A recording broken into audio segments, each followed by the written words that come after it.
Hi everyone, this is Melissa from stampwithmelissa.com here. I am an independent Stampin' Up! Demonstrator in the United States, and today I wanted to share a really quick video tutorial with you showing how to use your Stampin' Blends markers. So I've got this card that I made here using the Celebrate Sunflowers stamp set, and if you can see here, I used my blends markers to color the sunflowers, the leaves, and I even have a little blue outline there, which kind of doesn't show up super well on camera, but I will show you how to do that. So I'm going to make this card today, and I'm going to give you some of my best tips and tricks for using your blends markers. Obviously the colors I use today will be good for sunflowers, but we offer a variety of colors that are great for coloring so many different kinds of stamped images. So let's go ahead and get started. Okay, my first tip here is I'm going to bring in this very messy piece of scrap paper. You can see I've already got grid paper down on my surface here, but I like to kind of keep it clean if I can. So I'm going to use this scrap piece here. It's important, you want to make sure you have some sort of scrap paper under the cardstock where you're blending, because these are alcohol markers, so they will bleed through. Okay, so you want to make sure you have something down to protect your work surface, because you don't want the marker to bleed through onto your surface. Alright, my second tip here, I've got a piece of basic white cardstock, and all of the measurements will be on my blog, so the link to that is down in the description box below to get the measurement for this exact card. But what's important here is it's actually recommended by Stampin' Up! That you use thicker cardstock for this. So this is basic white, but it is actually the thick basic white cardstock, not the regular. And that just gives the blends something like a little bit of extra cardstock there to absorb into, giving it just a nicer blend. So I'm gonna place that down here. And then I've got my Tuxedo Black Memento ink pad, and you want to make sure you use some sort of ink that works with alcohol markers. If you're looking at Stampin' Up!, yes, you can use some of our colored inks, but I would recommend going with this Tuxedo Black Memento ink as opposed to like the StazOn or something else. This is great for those alcohol markers. And as I mentioned, I'm using the Celebrate Sunflowers stamp set here. There is also some dies with it. It does come as a bundle, and I'm just using the stamp set today. So I'll be using the big sunflower as well as the smaller leaves here. So I'm going to move that up into the corner just to make sure it doesn't get in the way here. And I'm going to open up my ink pad, and because this sunflower image is larger than the ink pad, I'm actually going to flip the ink over and stamp it down on top of the sunflower, making sure it gets an even spread here. Alright, then I'm going to go ahead and just stamp it down, and you can stamp it in any rhyme or reason, whatever you like best. Alright, I'm going to ink it up again.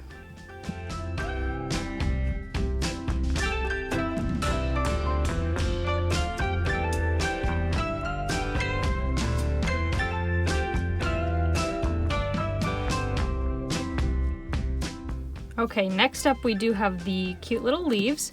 So I'm going to ink those up. Now you could do a masking technique to get the leaves to actually go behind the sunflower. I'm just going to kind of pop them off to the side. I don't think it looks too bad. So again, I'm just using the Memento Black ink pad and stamping down these cute little leaves.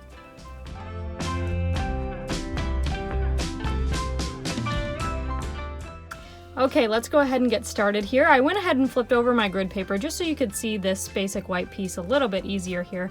And I brought in my blends colors for the sunflowers. So I've got Mango Melody, Cinnamon Cider, and Crumb Cake here. And Stampin' Up! Sells our blends markers in a combo pack. So you get a light version and a dark version of each color that you purchase. So that's what I've got here with light and dark Mango Melody, Cinnamon Cider, and Crumb Cake. So there's a lot of different ways to blend, and in this video today I'm going to show you a couple. There are endless ways that you could do this, so just have fun with it, try it out, and give it your best shot, and you'll come up with something beautiful. I know you will. So I'm going to go ahead and start with the centers of these sunflowers here. So again, I am going to show you different ways to blend, so I'm going to do the centers all different, just like this card shows here with those all being different. So what I'm going to start off with is I'm using my light Crumb Cake here, and I'm going to color in the entire center of this sunflower. And now there's no blending happening yet because this is just one color. So where you see it look a little bit darker is actually just where the black ink is. For example, this part here looks a bit darker than the outside here. So you're just gonna go ahead and color it in.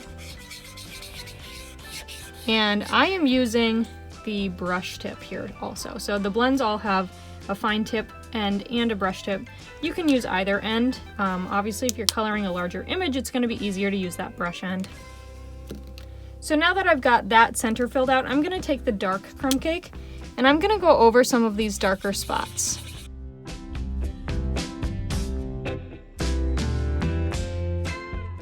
Like that. All right. Then I'm going to take the light cinnamon cider. And I'm gonna go over even some of those spots that I just colored in with that dark crumb cake. There's really no rhyme or reason to this. You can see that I'm just kind of scattering color around. And now I'm gonna go back in with that light crumb cake and I'm gonna color over the whole image again. And this helps to blend those colors. So can you see them already starting to kind of mesh together?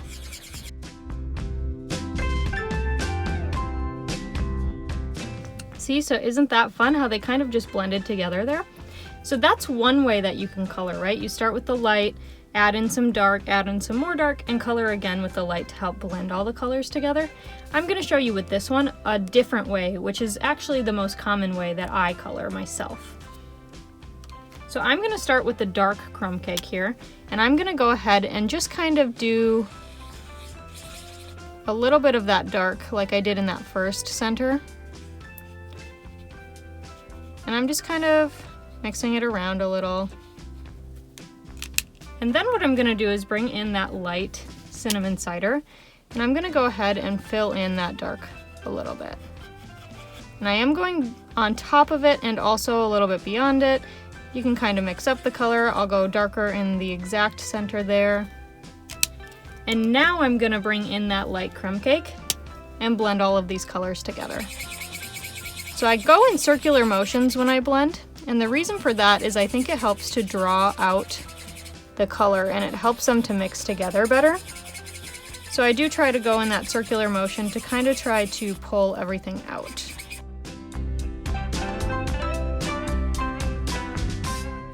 And actually what I'm going to do is I'm going to go back in with the dark because I do want it to look a bit different, and I'm going to color over the whole thing with the dark. So you can still see that cinnamon cider peeking through, and putting that light down first kind of helped it to blend a little bit better and to give it a darker image. But I kind of like how that looks. So that's another fun way you can use it. And then of course on this flower here, we just have that tiny little spot. And there you can see, like I mentioned, it does bleed through, so you are gonna want to have something protecting your work surface. So for this one, I'm just gonna use the dark, and I'm gonna go ahead and color that in. And then I'm gonna use the dark cinnamon cider just to give it a little bit of that extra color. And then I will use the light crumb cake to try to blend those two together. And there we go, there's the centers of the flowers. Now I won't need crumb cake for the actual flowers themselves, so I am gonna go ahead and move these to the side. Okay, so now we can get started on the flowers. And just like with the centers, there's different ways that you can color these flowers. You can see on this card here that these three flowers do all look slightly different from one another, which is good because sunflowers look different. They don't all look the same. So, like with the center, what we'll start with is taking our light Mango Melody and coloring in all of the sunflower in this light color.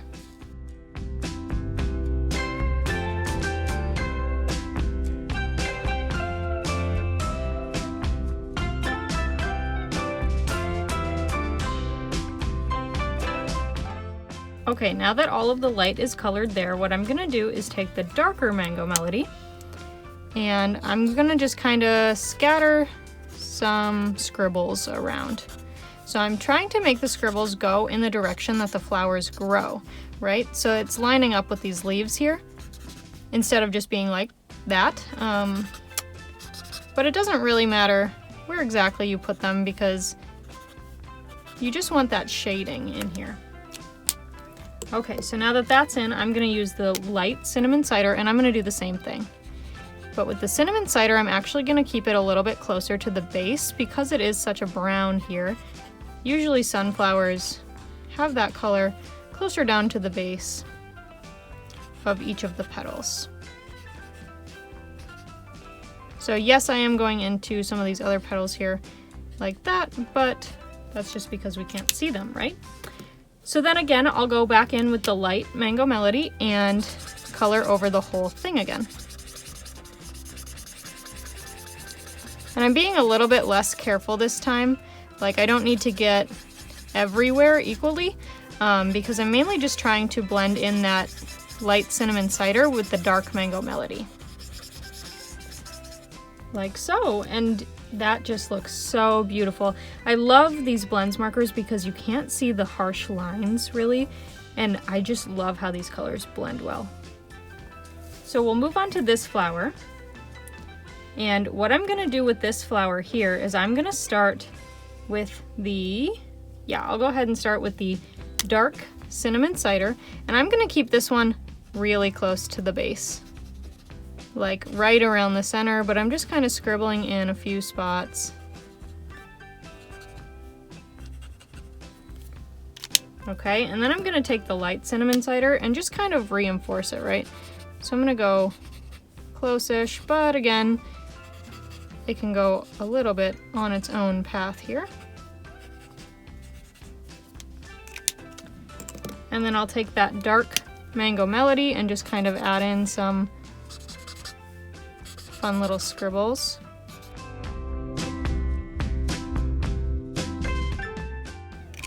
Okay, and last but not least, we will take the light Mango Melody and color in the whole sunflower.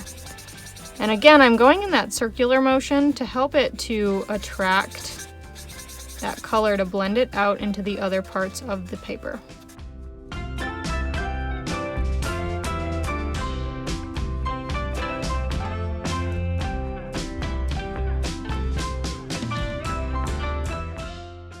For this last one here, I want to go a little bit different, and it's going to be pretty similar to the other two, but I'm just going to kind of pick out a few lines, and it is a small flower, right? So we don't want to put on too much of the cinnamon cider because we want the other colors to shine through.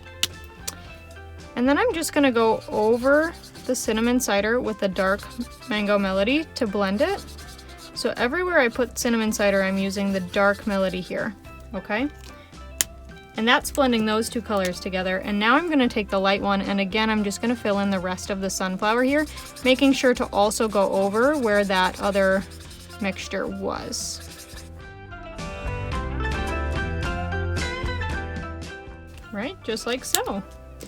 So that's a really fun technique, and you can see that I use 3 different ways to color on each of the 3 centers, also on each of the 3 sunflowers, and now we have to do the leaves. So I'm going to move these to the side and grab out my colors for the leaves. All right, and for the leaves, I am using Old Olive here, so that's the light and dark, and Mossy Meadow, light and dark.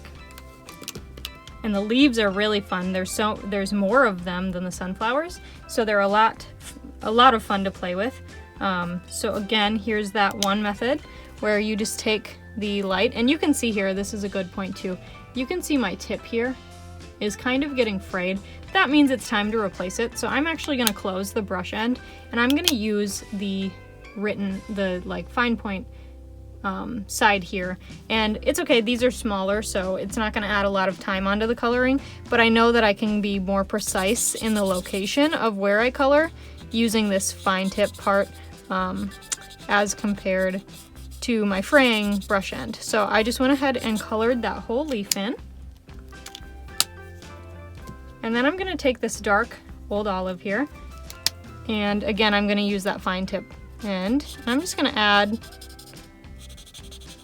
straight down with where the middle of that leaf is, right? And then take that in again and just blend it out. So that's one way to do it. Another way is I'm gonna use this dark Mossy Meadow, and I'm going to go ahead and kind of do that same thing that I just did there, and just kind of like swirl it right? Because you don't want it to look like a straight line, so you want it to have a little bit of texture on its own. So I went ahead and took the Mossy Meadow there, and now I'm going to use the dark Old Olive, and I'm going to color in the rest of this leaf.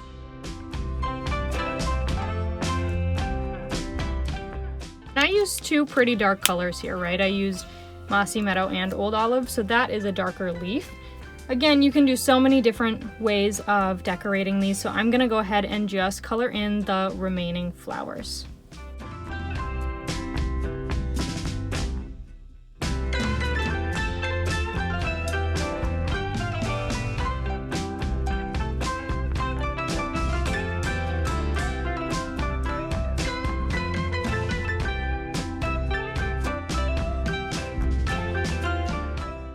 Alright, now all of the leaves are colored in. I'm going to go ahead and put these colors away. Okay, and now I've got a really cool technique that I want to show you. So again, with this original card, I had mentioned that there's a little bit of blue around it, which is kind of hard to see in the camera, but you can definitely see it on the card, and it makes it look really cool. So the way I did that was I brought in my light Pool Party blend here, and then my color lifter. So I'm going to show you how I achieve this. So I'm gonna open up this light Pool Party here, and then what you wanna do is you trace around the outline. Now you don't wanna go back because you don't wanna make it too dark, okay? So you just kinda wanna do it around the outline, and you can kind of do it however you want. So you can even see like that looks pretty dark compared to this, but just wait. All right, just hold on a second. So I'm gonna go ahead and close that for just a second, and I'm gonna bring in my color lifter. And the color lifter is not an eraser, but it's a lifter, so it makes the color lighter. It doesn't make it disappear. So I'm gonna go ahead, and now I can kind of go crazy over it. And I'm just gonna kind of color over where I just laid down that Pool Party. And you don't notice any sort of a change right now, okay? The color lifter takes a little bit to work. So we're gonna just let that sit while I go ahead and do the rest of the outline, and I'm gonna speed that up for you. So here we go.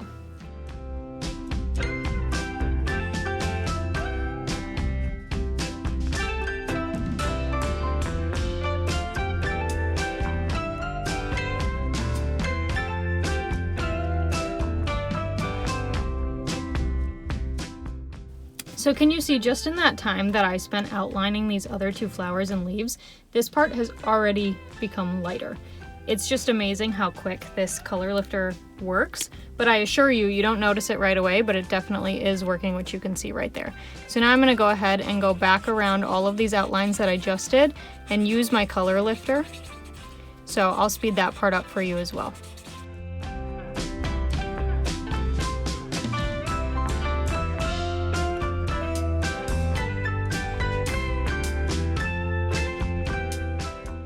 Alright, and there we go. So you can kind of see that it is starting to lighten in the order that I went down. So down here is still pretty dark, but up here is already starting to lighten a little bit.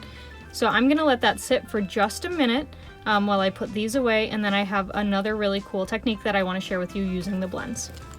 So something else that's really cool to do with your blends markers is you can actually color ribbon and embellishments, wood elements, so many different things with your blends. So I've got my rhinestones here, and if you look at this original card here, you can notice that these are rhinestones, but they have a little bit of that yellowish, orangish kind of look to them.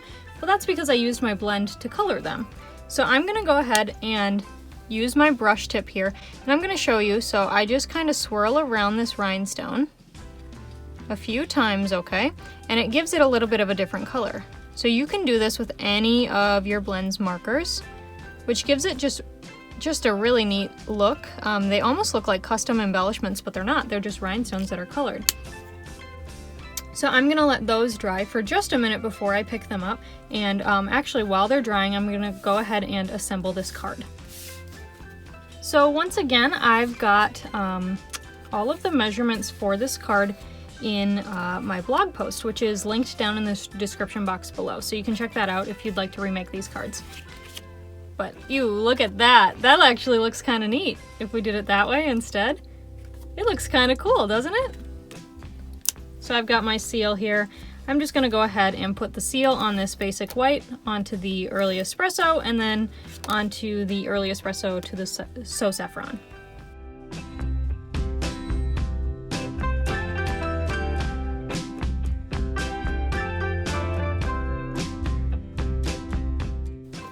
Of course, I'll go ahead and fold this over and give it a nice crease. I always recommend using your bone folder. I think it just helps the card to lay down a lot nicer. And I've got some random extra foam bits here that I'm gonna go ahead and use for my dimensionals. So what I recommend here is figuring out where you want the sentiment to go. I want it to be right about here. So what I'm gonna do is I'm gonna peel the backing off of this dimensional and I'm gonna put it down right here on the basic white cardstock. All right, and then I'm gonna take this other one here and I'm peeling the backing off of that. And I'm gonna flip this over and stick it down on the edge of this sentiment, which is where that thanks a bunch is. And the reason I do it like this is because if I put that dimensional too far down, then I'm not gonna be able to cut it off very nicely. You still will be able to, but it makes it a little bit harder with the sticky being there. So we'll peel the backings off of both of these. And then I'm gonna just center it here, and I want the H to go a little bit beyond, and making sure that this looks straight with the bottom of the card here. And then I'm gonna use my snips to cut off the excess of the sentiment there. All right, now these rhinestones have had enough time to dry. So I've got my take your pick tool here, and I'm gonna go ahead and use the putty end to pick up these embellishments and place them down onto my card.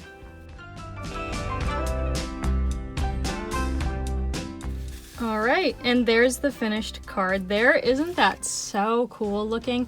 I love blending and just how beautiful and realistic these cards look. So, and also the addition of these custom colored rhinestones, I think it just really makes it pop with that bling. So before I sign off here, I do just have two more tips that I want to give you about your blends. The first is that you don't want to use these alcohol-based Stampin' Blends markers directly on your stamp, whether it's a red rubber or photopolymer or otherwise. You don't want to use it directly on the stamp. We have water-based markers, which are called our Stampin' Write markers, which are great for that, and all of our inks are water-based. Because these the blends are alcohol-based, we do not recommend using them directly to color on top of your stamps. And then the second tip that I have for you is it is recommended to store your blends flat. And that's because there is color in the middle of them. Here, let me grab one. So there is color in the middle of them, and if you store it like this, all of the color is going to sink down to one end instead of the other. So you want to store them as flat as possible like this. I'm going to insert a picture of where I store my blends, and I actually got my blends storage case from a company called Stampin' Storage. They're about 2 hours out from where I live, which is awesome. It was just a quick drive over there to pick up some great additions for my craft room. They make paper holders, totes, punch holders, a whole lot of great things. And I do have a link if you're interested in checking them out and purchasing anything from them. I do have a link to where you can do that as well. So I'll share that down in the description box below. So thank you so much for watching today. I hope you enjoyed this quick blends tutorial. Again, the blog post is linked down in the description box, and it has measurements for this card as well as all of the supplies used, which can also be found down in the description box. If you need to purchase anything and you live in the US and you don't already have a demonstrator, I would be so grateful for your business. You can reach out at any time with questions that you may have as well. My email is down in the box. So yeah, thank you so much for watching. Please make sure to like this video and subscribe to my YouTube channel. Leave me a comment if you liked this video. That really helps me out on YouTube as well. Thanks, bye!